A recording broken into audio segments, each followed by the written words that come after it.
सामने आ रही है। कई लोगों की इस भगदड़ में जान गई है, जो आंकड़ा फिलहाल सूत्रों के मुताबिक 15 बताया जा रहा है, क्योंकि बार बार ये चश्मदीदों की तरफ से कहा जा रहा था कि उन्होंने अपने सामने कई लोगों को दम तोड़ते देखा है, कई लोगों को ब्रॉड डेड अस्पताल लेकर जाया गया है। ऐसे में 15 लोगों की मौत की खबर सूत्रों के हवाले से सामने आ रही है। नई दिल्ली रेलवे स्टेशन जाने वाले रास्तों पर भी रोक लगा दी गई है, रास्ते बंद कर दिए हैं। क्या ऐसी भी कुछ जानकारी सामने आ रही है, क्योंकि रेलवे इस बात से इनकार कर रहा है, क्या दिल्ली पुलिस ने ऐसे कुछ रास्तों को बंद किया ताकि भीड़ को कंट्रोल किया जाए, ज्यादा भीड़ स्टेशन की तरफ ना आए?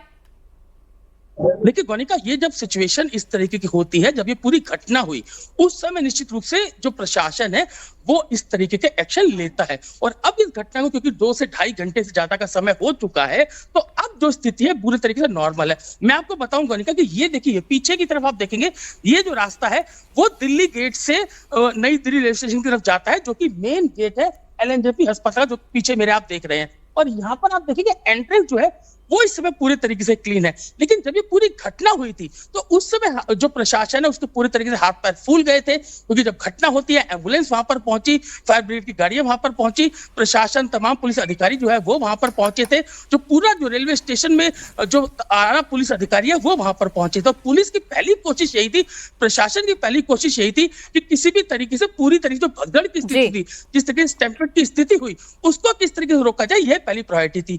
यही कारण था कि लगभग 1 घंटे के लिए एम्बुलेंस के लिए, फायर ब्रिगेड के लिए और प्रशासन के जो आला अधिकारी थे उनको आने जाने के लिए दिल्ली पुलिस के लिए तमाम रास्तों को रोक दिया गया था। लेकिन अभी जो स्थिति है वो पूरे तरीके से नॉर्मल है, क्योंकि जो रेलवे स्टेशन है वहां पर भी अब स्थिति जो है वो पूरे तरीके से बिल्कुल अब सिचुएशन नॉर्मल है। लेकिन 15 लोगों की मौत की खबर सामने आ रही है। प्रधानमंत्री नरेंद्र मोदी का भी ट्वीट अब इस पर सामने आ गया है। उन्होंने भी इस पूरी भगदड़ पर दुख जताया और इसके साथ साथ जिन लोगों ने इस पूरी घटना में जिनकी जान गई है, जिन्होंने अपने अपनों को खोया है, उनके प्रति भी प्रधानमंत्री नरेंद्र मोदी ने संवेदनाएं व्यक्त की है। इसके अलावा प्रधानमंत्री ने यह भी कहा है कि अपने ट्वीट पे कि जो भी लोग इस पूरे घटनाक्रम में घायल हुए हैं उनकी भी जल्द से जल्द रिकवरी हो, इसकी भी आशा उन्होंने की है। साथ ही साथ अथॉरिटी से ये कहा है वो असिस्ट करें, जो भी इन लोग इस पूरे स्टैम्पेड में यानी कि भगदड़ में इफेक्ट हुए हैं, जिन पर भी प्रभाव पड़ा है, फिर चाहे किसी का कोई व्यक्ति, कोई परिवार का व्यक्ति घायल हो या फिर कोई खुद घायल हो, किसी ने अपने परिवार के व्यक्ति को खोया है, या फिर इस पूरे घटनाक्रम में जो भी लोग इफेक्ट हुए हैं उनको असिस्ट किया जाए, ये बाकायदा अथॉरिटी से प्रधानमंत्री नरेंद्र मोदी ने कहा है। तो प्रधानमंत्री नरेंद्र मोदी का भी ट्वीट अब इस पूरी भगदड़ पर सामने आ चुका है। बार बार इनकार किया जा रहा था भगदड़ नहीं हुई है, लेकिन अब एक के बाद एक जो ट्वीट सामने आ रहा है, खास तौर पर प्रधानमंत्री नरेंद्र मोदी का ये ट्वीट साफ करता है कि भगदड़ हुई है, मौत भी हुई है। 15 मौतों का ये आंकड़ा है जो LNJP अस्पताल की तरफ से सामने आ रहा है, जिसमें 3 बच्चे हैं। इसके अलावा उसमें 11 महिलाएं बताई जा रही हैं, 11 लोग घायल हैं।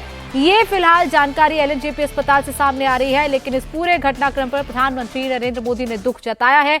LNJP अस्पताल की तरफ से आंकड़ा दिया जा रहा है, लेकिन भगदड़ हुई है, मौत हुई है, ये तो क्लियर है। रेलवे चाहे इस बात से इनकार कर ले। शोएब अपनी बात पूरी करें।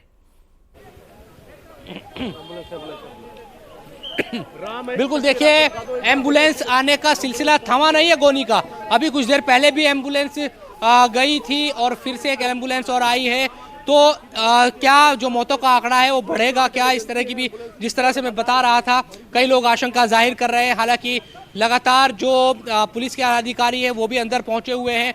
इसके अलावा LG के भी आने की सूचना है और दूसरे जो लोग हैं वो भी यहाँ पहुँचने वाले हैं। लेकिन सवाल वही है कि आखिर इतनी बड़ी लापरवाही, इतने लोगों की ज़िंदगी का जिम्मेदार कौन है? अब ये बड़ा सवाल खड़ा होता है, क्योंकि रेलवे की तरफ से शुरुआत से जो लोगों से हमारी बातचीत हुई वो जो सिचुएशन वहाँ पर बता रहे थे वो बहुत ज़्यादा दुखदाई है। लेकिन रेलवे इस बात को शुरुआत से मानने को तैयार नहीं था कि किसी तरह की भगदड़ हुई है। वो ये कहता रहा नहीं, भगदड़ नहीं हुई है, सफोकेशन की वजह से लोग बेहोश हुए हैं।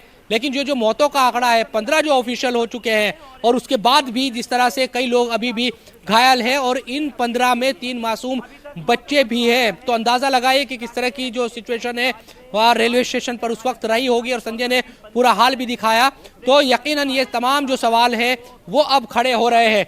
अभी क्या सिचुएशन है अस्पताल पे, कौन पहुंचा है?